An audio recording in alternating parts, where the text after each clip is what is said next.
அரச மலேசிய காவல்துறை தலைவர் டத்தோஸ்ரீ முகமது காலித் இஸ்மாயில் இன்று அனைத்து மாநில காவல்துறை தலைவர்களுக்கும் நாட்டிலுள்ள பள்ளிகளை சுற்றியுள்ள ரோந்து நடவடிக்கையை அதிகரிக்க உத்தரவிட்டுள்ளார்.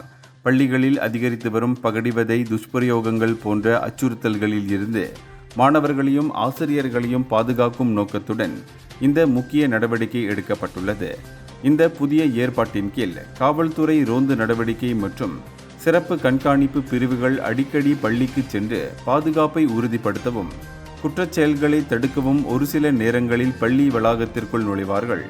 நாட்டிலுள்ள 9,000க்கும் மேற்பட்ட பள்ளிகள் மற்றும் பிரத்யேக தொடர்பு அதிகாரிகளின் ஆதரவுடன் காவல்துறை கல்வி அமைச்சு இடையே வலுவான ஒத்துழைப்பு தொடர்வதாகவும் காவல்துறை தலைவர் காலித் வலியுறுத்தினார்.